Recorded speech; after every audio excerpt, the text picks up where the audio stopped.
That's perfect.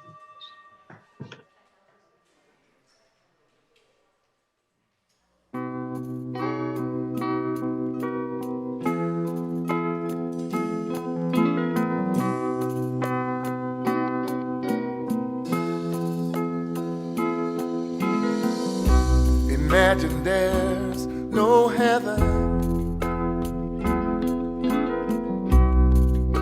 It's easy if you try. No hell below us, above us only sky. Imagine all the people living for today. Imagine there's no countries. It isn't hard to do. Nothing to kill or die for, and no religion too. Imagine all the people living life in peace. You might say I'm a dreamer, but I'm not the only one. Hope someday you'll join us, and the world will live as one.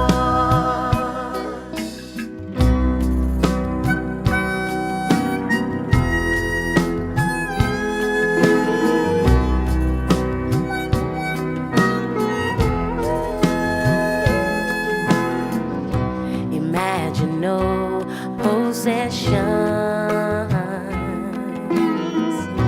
I wonder if you can. No need for greed or hunger. A brotherhood of man.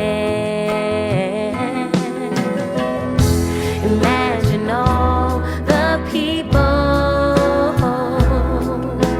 sharing all the world. You may say I'm a dreamer, but I'm not the only one.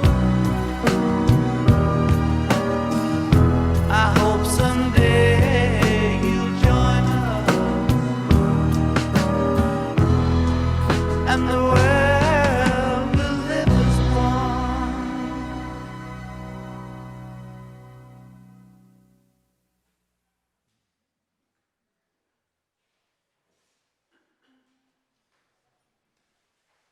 Good morning, and welcome to the Sunday morning service of the Unitarian Universalist Fellowship of San Miguel de Allende. My name is Belkin. I'm a member of the board and the trustee and the treasurer of our fellowship. I should know what I am, as well as a member of the Sunday service committee. I will be your service leader today. We are located on the lands of the Chichimeca, Otomi, and Nawa peoples and are making community by Zoom across Mexico, Canada, and the United States. You are all welcome here, wherever you are, whatever your religious background or lack of one, your gender identity, sexual orientation, race, and whoever you love. You can bring your whole self here. And speaking of religious background, Rosh Hashanah, the Jewish New Year, and the start of the Jewish High Holy Days begins tonight at sundown. It is a time of intense moral and spiritual introspection that continues for 10 days until Yom Kippur, the day of Atonement. In Hebrew, we wish one another Lashana Tova, to a good year. In my family, where Yiddish was spoken, we said Good Yontov, or Good Holiday. And I wish everybody a happy and healthy new year. If we have any visitors here, or people who've been absent from San Miguel for some time, please stand so that we can see who you are and personally greet you at the coffee hour after our service. Please tell us your name and where you're from. Do we have anybody?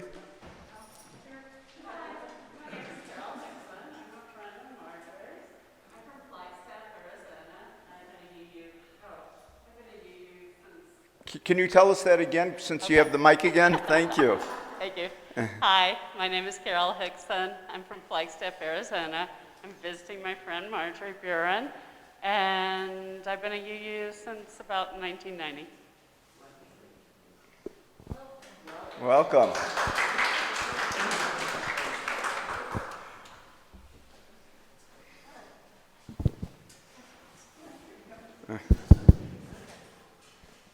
Hi, my name is Claire, and I moved here in April from Tiburon, California. I'm glad to be here.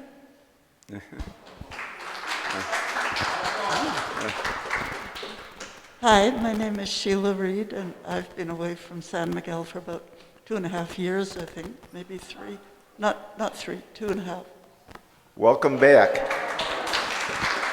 And if we have any visitors on Zoom, please type your name in the chat box, and we will all know who you are. We have 2 more visitors here. Good morning. My name's John Rainey. I've lived here a couple of years. My sister is Rebecca is visiting me from the Bay Area, and we're very happy to be here. Oh, okay.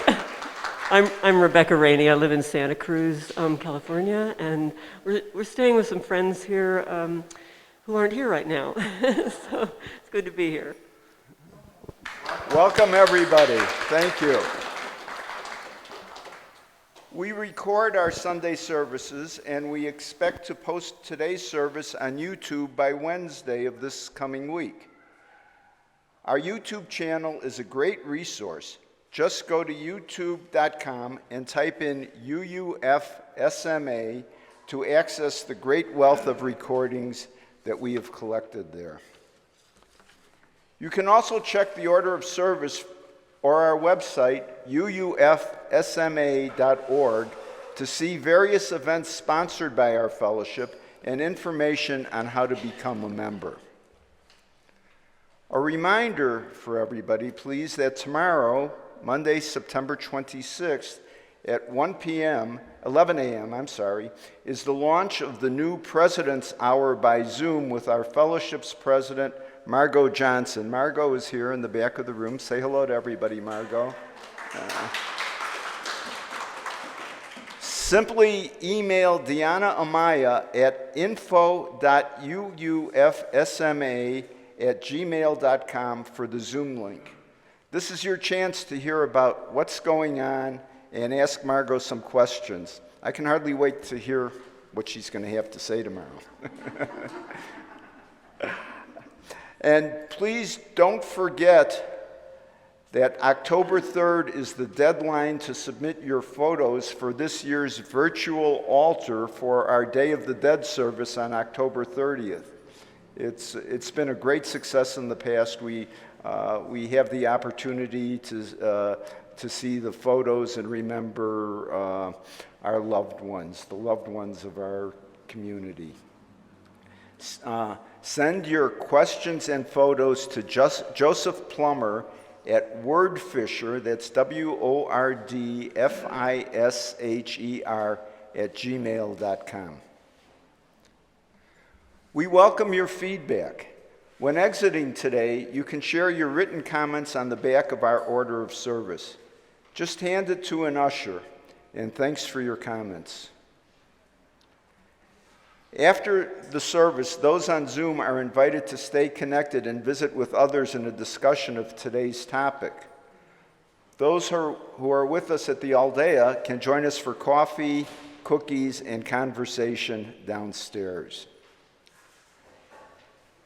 Each year, the United Nations International Day of Peace is observed on September 21st, this past Wednesday. It is with this in mind that today, Knox, a member of our fellowship, a retired writer, and a former Peace Corps volunteer, will share some thoughts about imagining peace. Lee always has something interesting to say. I learn a lot from Lee, so I'm greatly looking forward to hearing what she has to say. And now, please join in singing our welcoming hymn number 361, Enter, Rejoice, and Come In. I invite you to stand as you are willing and able, and for those on Zoom, the words will appear on your screen.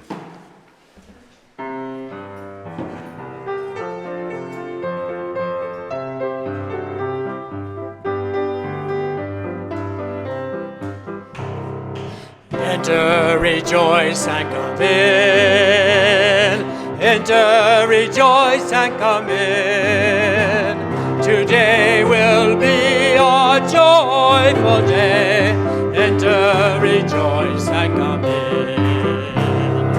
Open your ears to the song. Open your ears to the song. Today will be a joyful day. Enter, rejoice, and come in. Open your hearts, everyone. Open your hearts, everyone. Today will be a joyful day. Enter, rejoice, and come in. Don't be afraid of some change. Don't be afraid of some change.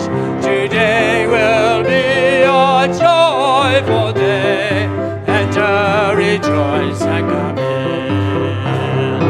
Enter, rejoice, and come in.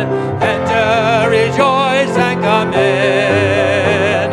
Today will be a joyful day. Enter, rejoice, and come in.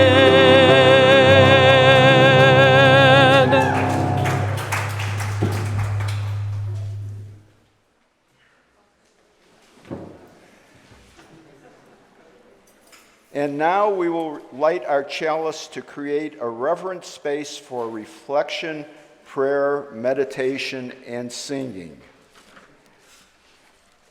Let this be a house of peace, of nature and humanity, of sorrow and elation. Let this be our house, a haven for the healing, an open room for question and for inspiration. Let this be a house of peace. Let this be our house. And now I invite you all to join together in reciting this fellowship's unique covenant, first in English, and then with Diana Amaya leading us in Spanish. The words will appear on your screen. We respect the interdependent web of life and work for a just and peaceful world. We encourage the search for truth and meaning, strive for compassion in our relationships, and seek values that will benefit our lives and the lives of others. This is our covenant. Respetamos todos los estilos de vida dentro de su red interdependiente y trabajamos por un mundo justo y pacífico. Alentamos la búsqueda de la verdad y la comprensión total. Nos esforzamos por mantener compasión en nuestras relaciones y buscamos valores que beneficien nuestras vidas y las vidas de los demás. Este es nuestro convenio.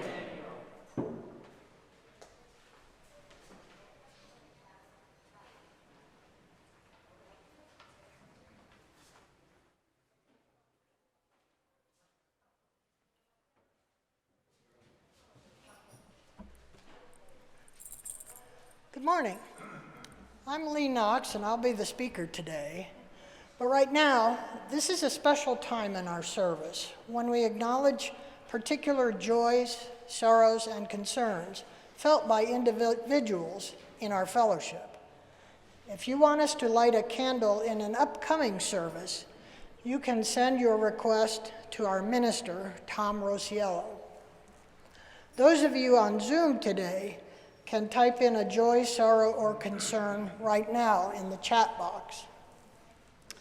We light this first candle for Stan Allen, who is doing well after having some medical procedures in the States.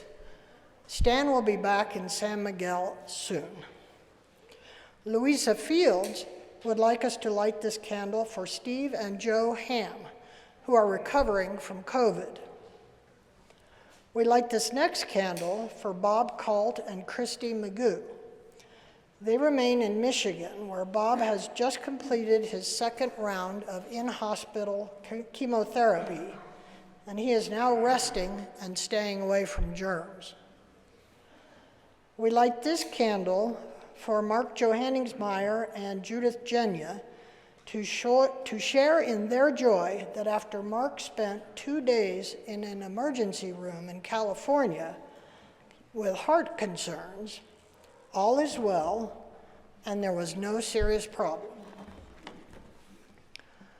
We now light this special blue and yellow candle for the people of Ukraine as they suffer through another invasion from Russia.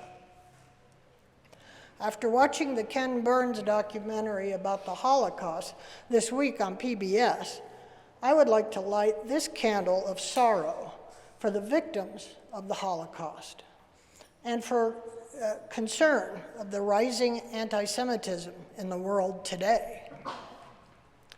Do we have any joys or concerns typed into the chat box? No. And we light this final candle for all the people affected by and or displaced by violence and conflict.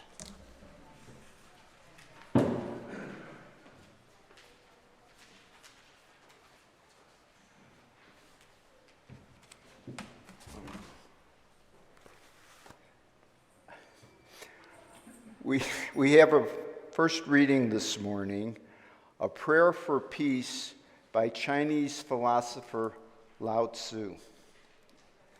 If there is to be peace in the world, there must be peace in the nations. If there is to be peace in the nations, there must be peace in the cities. If there is to be peace in the cities, there must be peace between neighbors. If there is to be peace between neighbors, there must be peace in the home. If there is to be peace in the home, there must be peace in the heart. And now we have a video with Ann Geyer, a member of our fellowship, to introduce today's offering.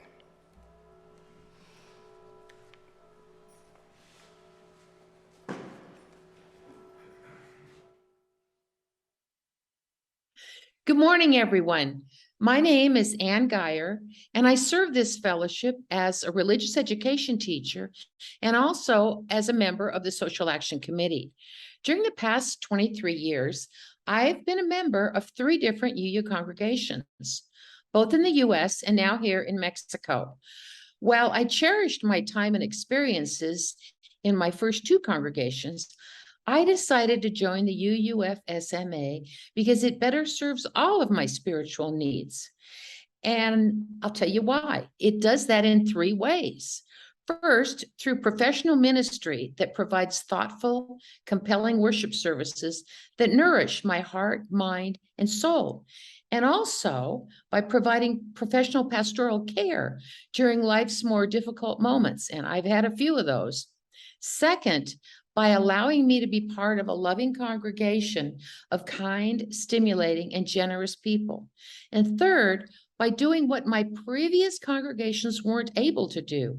That is, provide funding that truly helps to alleviate the effects of poverty in our local community.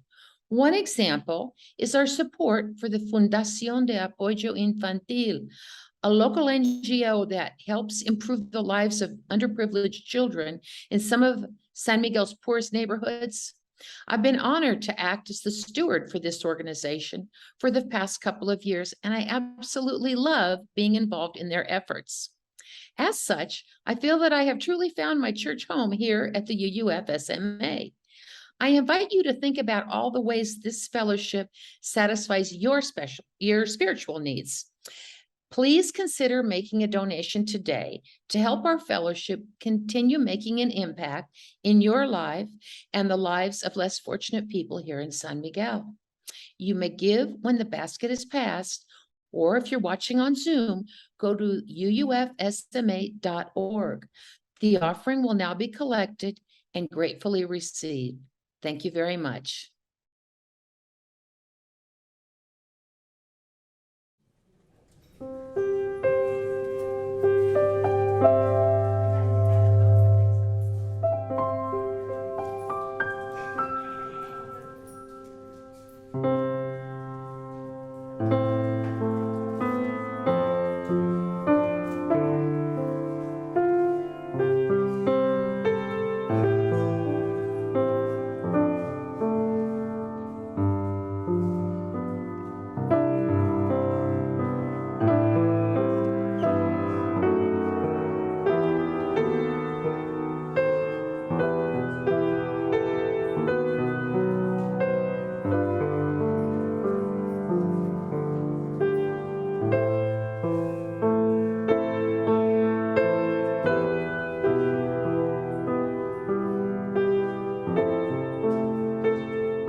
And now let's welcome our speaker, Knox, who will share some of her thoughts about the UN's International Day of Peace and some history of Unitarian Universalists' work towards peace and justice.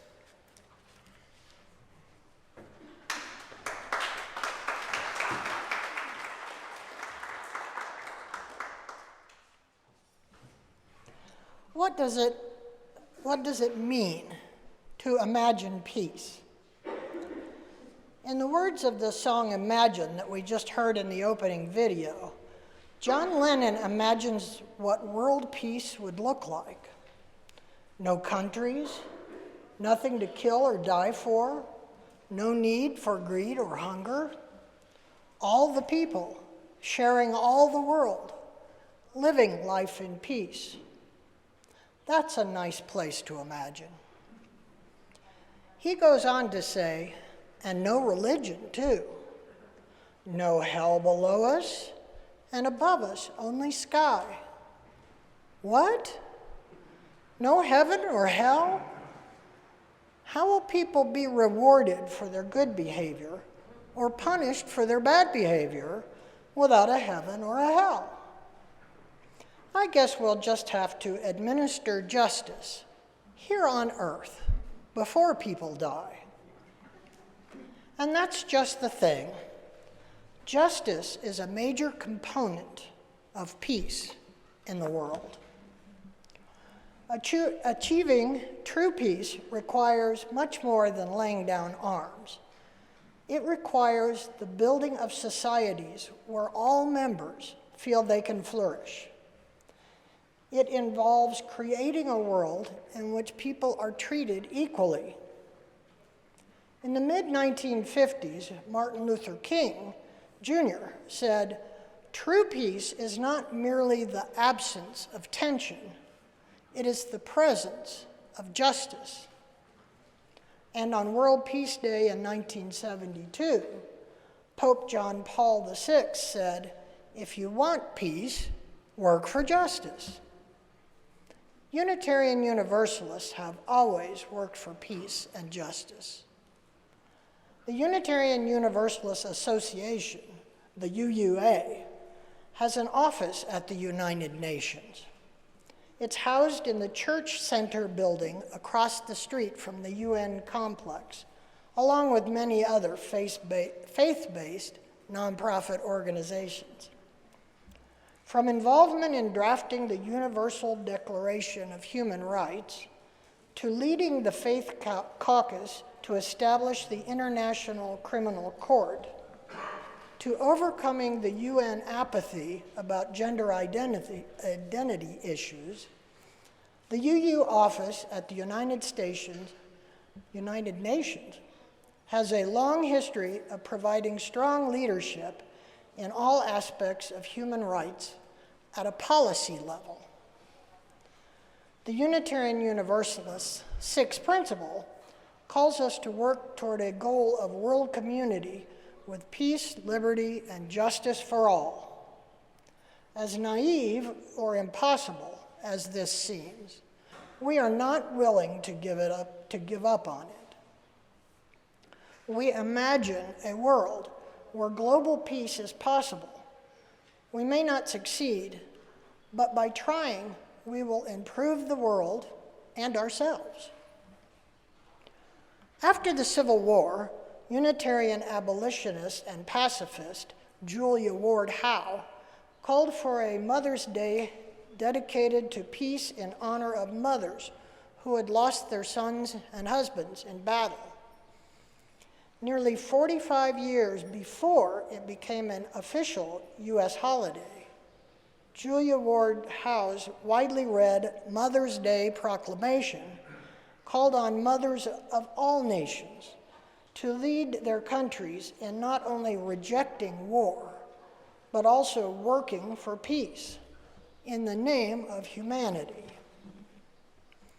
After World War I began, during the period of American neutrality, Unitarian minister Jenkin Lloyd Jones traveled across the country speaking to legislative assemblies, trying to promote the idea that peaceful means might yet end the hostilities. He was in his 70s at the time, but he knew the savagery of war firsthand. He had been a soldier in the Civil War.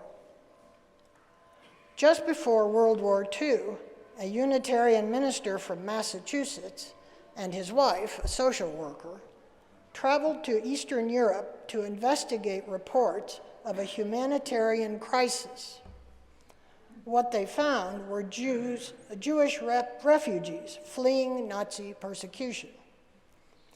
Other Unitarians rallied together to help, and thus the Unitarian Service Committee was born in 1940.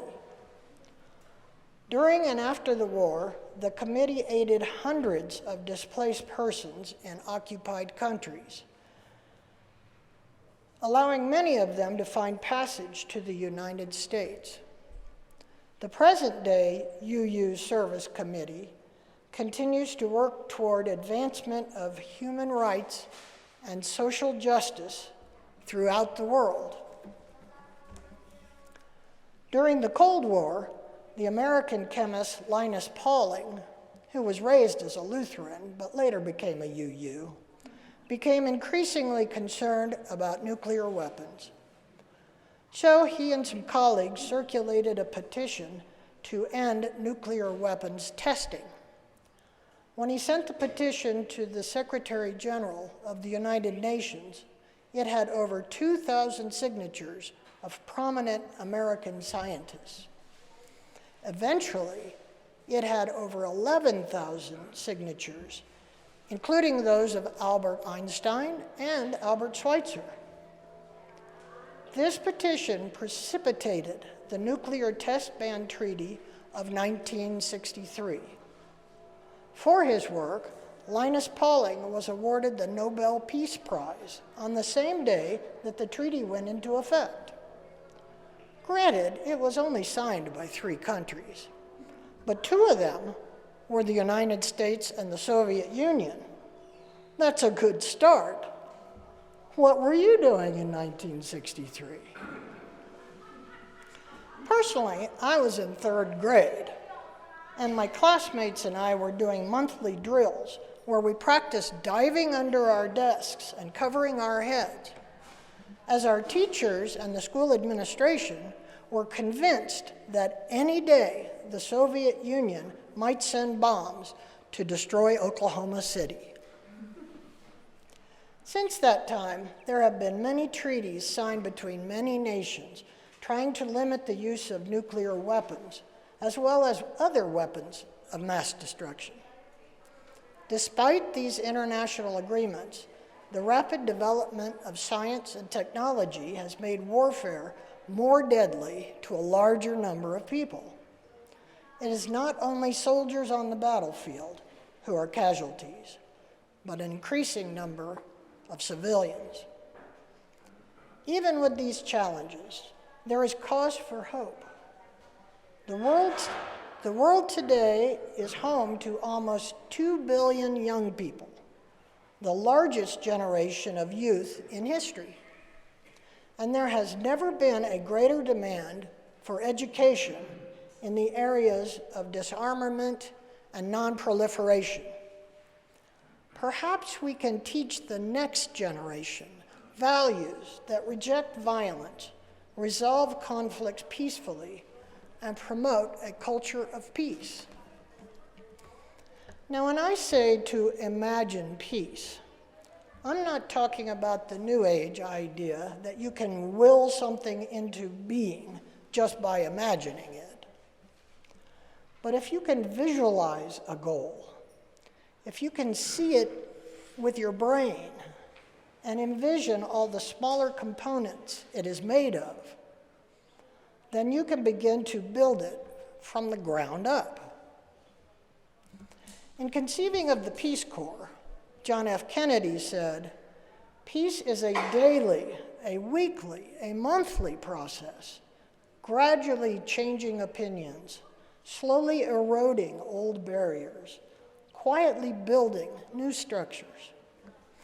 The first Peace Corps director, Sergeant Shriver, added, "Our mission is not to go out into the world in search of monsters to destroy, but rather to show that Americans are down-to-earth, believable, card-carrying idealists who can show how peace can begin with a teacher in a classroom and clean water coming from a new pump in the village square. It must begin somewhere." That song that Paula played so beautifully during the offering, "Let there be peace on earth and let it begin with me."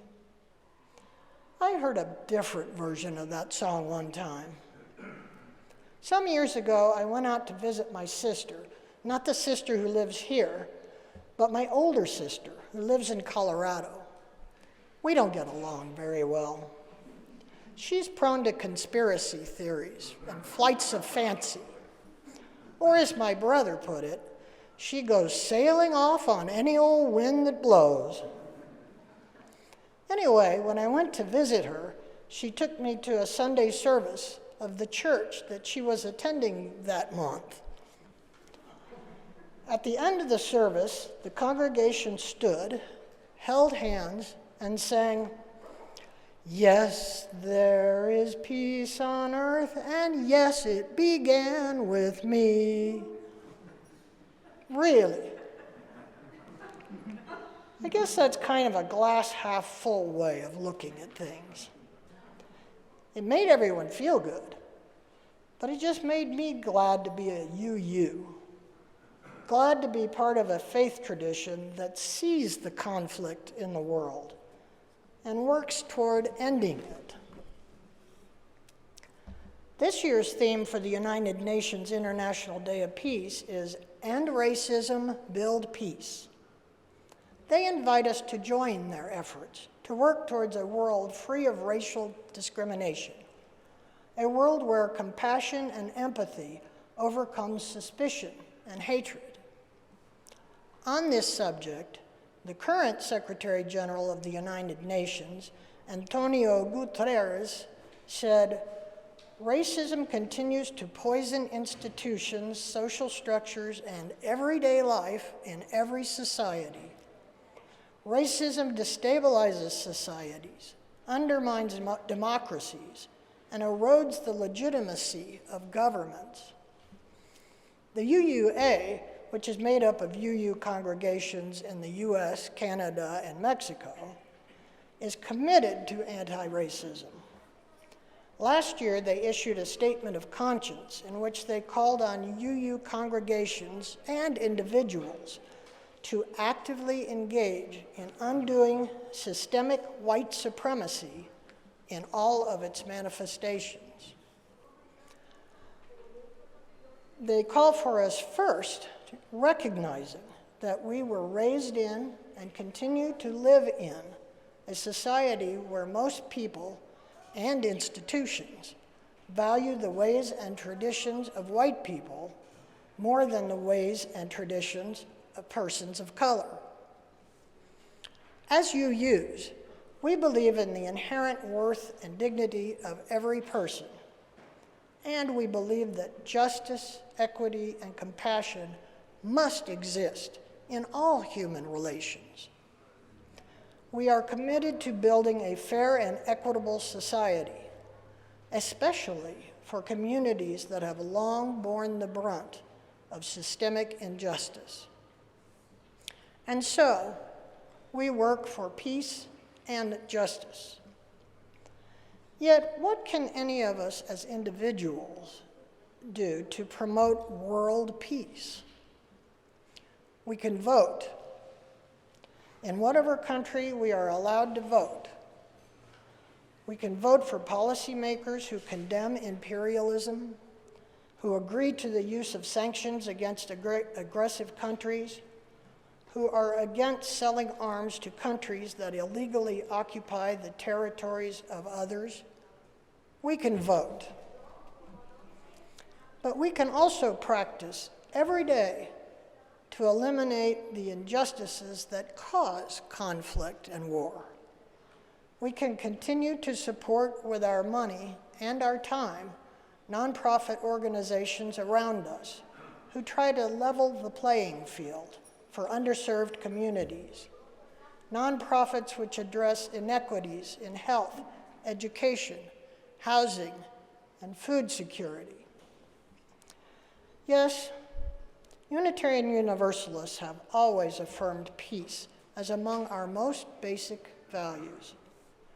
We have long supported the use of nonviolent methods of conflict resolution.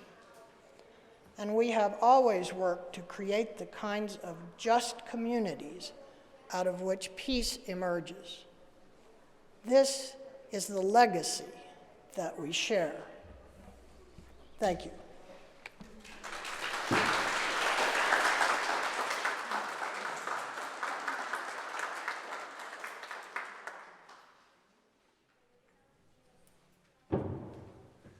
Wow. Thank you so much, Lee. Those were wonderful words, and it will stay with us. Your words will stay with us. Thank you. Now, let's join our voices together in song once again for hymn number 21, For the Beauty of the Earth. I invite you to stand as you are willing and able. Words will appear on your screen.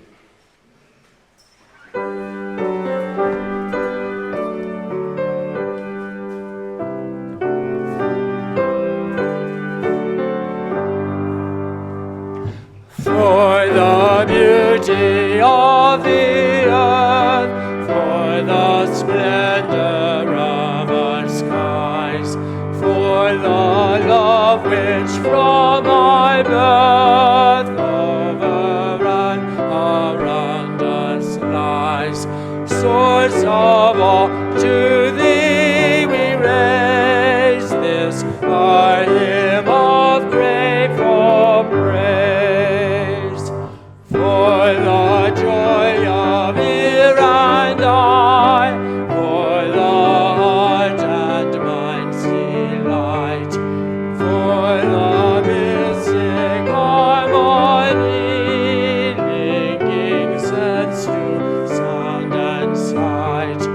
Source of all, to thee we raise this our hymn of grateful praise.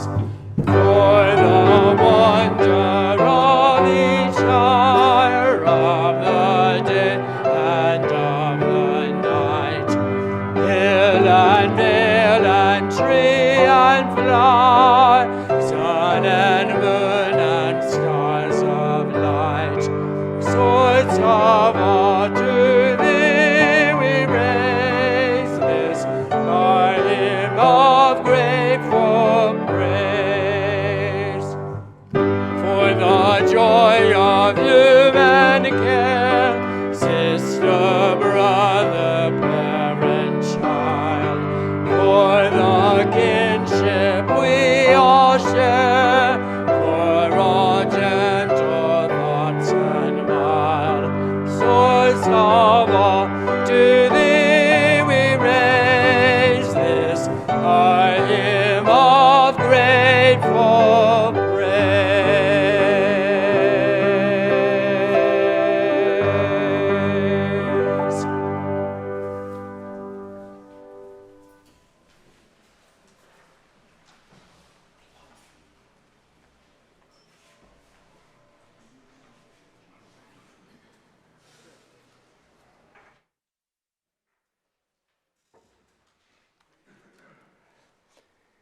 After our closing words and postlude, those on Zoom are invited to stay connected and visit with others in discussion of today's topic.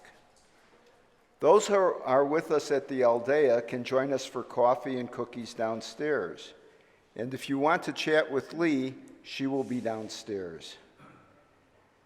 And Lee has given us a suggested question for discussion, whether on Zoom or at our coffee here downstairs.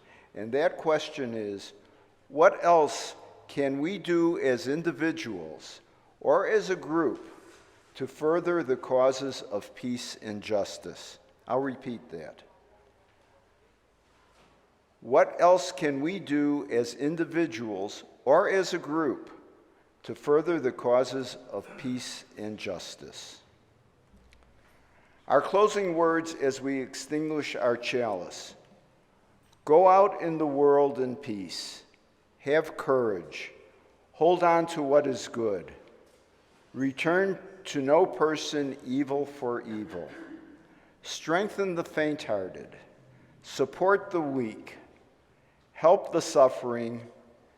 Honor all beings.